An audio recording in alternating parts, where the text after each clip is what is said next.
Follow me.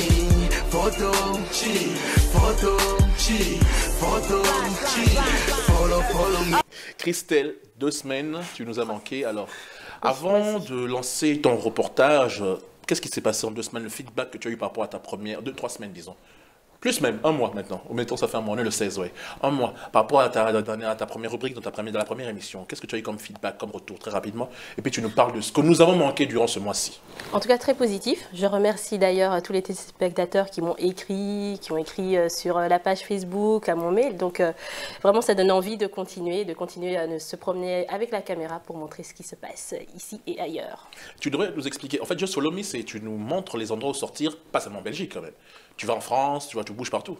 Je bouge partout et je ne montre pas simplement les endroits où sortir parce que voilà, la vie n'est pas que futile, que sortie. Il y a cinéma, il y a théâtre, il y a voilà, il y a des expos, il y a l'entrepreneuriat parce que je suis vraiment une férue de l'entrepreneuriat. Donc il y a tellement de choses à montrer et je ne me mets pas de limites, j'explore.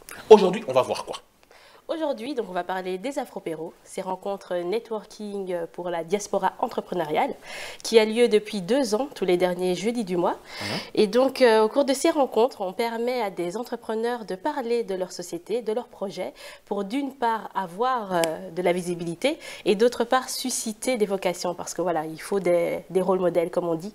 Et on est là aujourd'hui et on a des gens qui nous suivent et donc on ne peut pas se permettre de juste être futile. Ok, alors on va regarder tout de suite l'élément de... C'est quoi les Afropéros, c'est ça? Les Afropéros. On va regarder toute la classe intellectuelle, les jeunes entrepreneurs avec Christelle Pananzila. On suit tout de suite l'élément.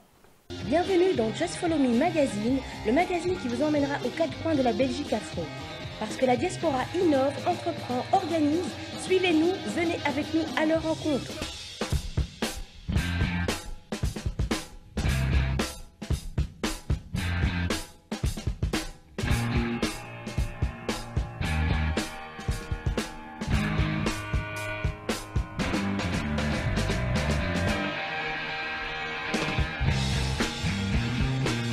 Les Afropéros, c'est quoi? Les Afropéros sont des rencontres networking pour les entrepreneurs de la diaspora.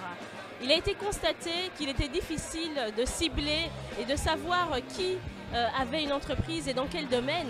Et à partir de ce moment-là, il a été mis en place cette structure qui permet donc à ces entrepreneurs de venir parler de leur projet, de leur entreprise, de pourquoi pas trouver des investisseurs et également aux personnes qui sont présentes à ces éditions de pouvoir réseauter entre elles et de créer des liens. Car il est important aujourd'hui de pouvoir avoir un réseau solide et utile pour quelle que soit l'œuvre que l'on veut mettre sur pied, que l'on soit entrepreneur ou employé, aller plus haut. Donc ces rencontres networking ont lieu à Bruxelles, Paris, Londres et bientôt chez vous à Kinshasa aussi, tous les derniers jeudis du mois, donc ouvert à tous ceux qui ont l'esprit d'entreprendre, à tous ceux qui ont envie de rêver grand. Voilà, donc monsieur, c'est votre première venue aux Afropéros, donc qu'en pensez-vous?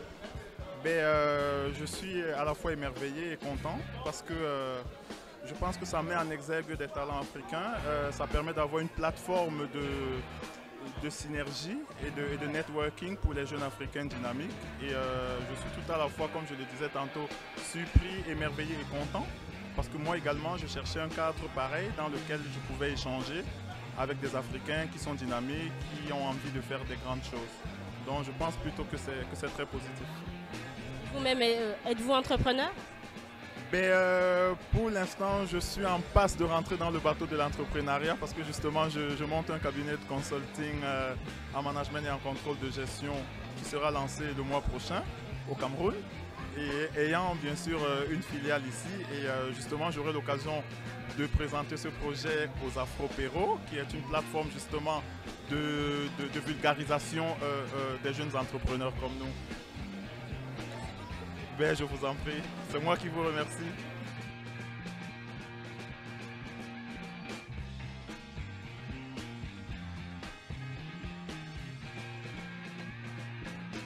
Donc Maudie, vous êtes là ici ce soir pour réseauter aussi, donc pourquoi est-ce important le réseautage? Mais le réseautage est important à différents niveaux. Le premier, le plus simple, c'est avoir de l'information ou en donner aux autres parce que bien souvent les gens pensent que l'information coûte Mais une information ne coûte rien. C'est ce qu'on en fait qui fait de la valeur. Ça, c'est la première raison du réseautage. Ensuite, si on veut se mettre en mode recherche du succès, c'est important de voir s'il n'y a personne d'autre qui fait la même chose que moi, si je peux bénéficier de son savoir, si je peux aussi lui partager ce que moi je sais. C'est ça la suite.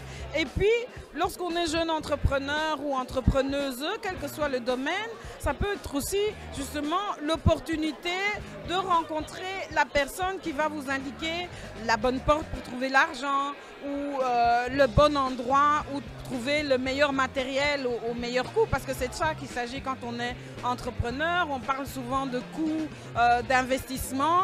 Ce n'est pas des choses virtuelles, c'est des choses très pratiques. Et en réalité, on se rend compte que même pour la recherche d'emploi, aujourd'hui, un pur inconnu ou un James Ford qui peut commencer de zéro, c'est très peu. C'est une potentialité très très minime. Par contre, c'est via des contacts utiles, des contacts efficaces qu'on peut justement se mettre sur la route du succès. Merci. Donc c'est vraiment important le réseautage. Et au niveau de l'entrepreneuriat au féminin, est-ce qu'il y a un plus? Au niveau de l'entrepreneuriat féminin, de l'entrepreneuriat de la diversité ou afro-caribéenne, c'est vraiment clé. On a vu que les méthodes classiques de mise en place de structures entrepreneuriales ont jusqu'il y a, on va dire, les 5 dernières années, été vraiment le parcours du combattant. L'arrivée du microcrédit dans nos zones d'évolution, ici en Europe, au départ, c'était fait pour le Sud, mais on s'est rendu compte que c'est fait pour les populations qui ont le moins accès aux finances, aussi aux finances stables. Et parfois, pour nous les femmes, c'est vraiment de très petites finances. Les femmes sont modestes avec l'argent. Elles ne demandent pas de grosses sommes. Souvent, c'est des petites sommes qui leur permettent d'avoir l'impulsion. Et lorsqu'on n'a encore rien fait, on a besoin de montrer sa capacité, mais aussi qu'on nous fasse confiance. Et la confiance peut venir via le réseautage. Merci beaucoup. Merci. Mais ce genre d'événement, ça existe partout dans le monde ou bien c'est spécifique, tu as créé ça spécifiquement, rien que pour nous la Belgique, et bientôt tu emmènes ça au Congo. Raconte un peu. Tout à fait. Mais le réseautage existe depuis que l'homme existe, parce qu'il a dû rentrer en lien avec quelqu'un d'autre et puis le présenter à un autre. Mais la manière dont nous mettons ça sur pied, en mettant sur le même niveau des entrepreneurs, quels que soient les domaines, et encore des artistes, c'est quelque chose qu'on a voulu amener de nouveau dans le système du réseautage et ne pas rester dans des domaines bien particuliers. C'est vraiment s'ouvrir et que toi, que Tania, que Zani, que Fabrice ou moi, qui évoluons dans des domaines différents en dehors du plateau, puissions nous retrouver et pourquoi pas voilà, faire des affaires ensemble. J'ai une question très rapide avant que mes amis interviennent. On accuse souvent le Congolais ou l'Africain en général de ne pas avoir un lobby fort.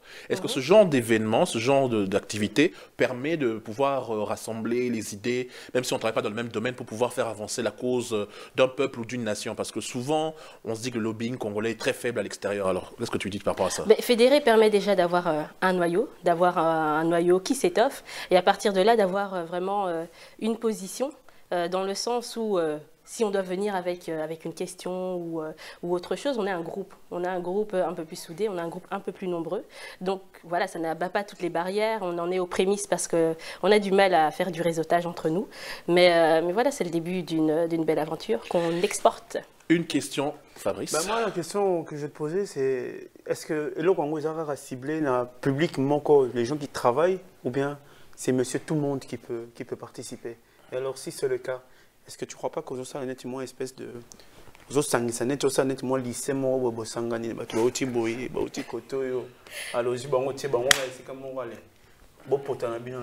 ça la force. Donc oui, il y a tout le côté entrepreneur, mais il y a aussi le côté employé, des gens qui veulent, qui doivent trouver un travail ou qui en ont déjà, qui voudraient peut-être en changer.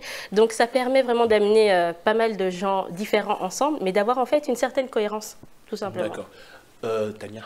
Un petit mot rapidement. Mais moi, j'ai remarqué que le public répondait vraiment présent à tous les afro-péros. J'ai eu l'occasion d'y participer moi-même une fois.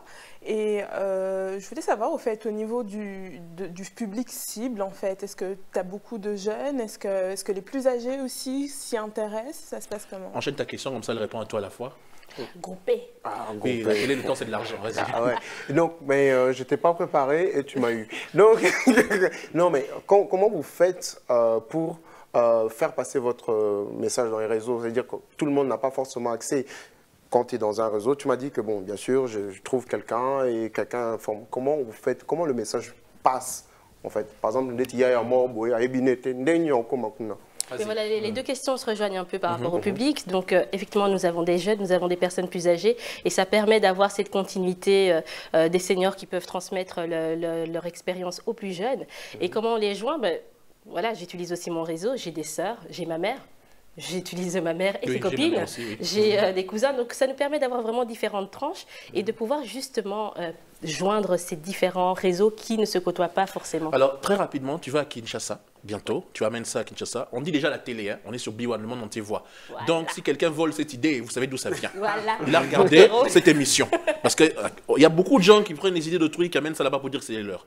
Pour terminer, tu amènes ça à Kinshasa. Où est-ce qu'on peut te joindre? Tu peux donner des adresses, de toute façon, ZAF.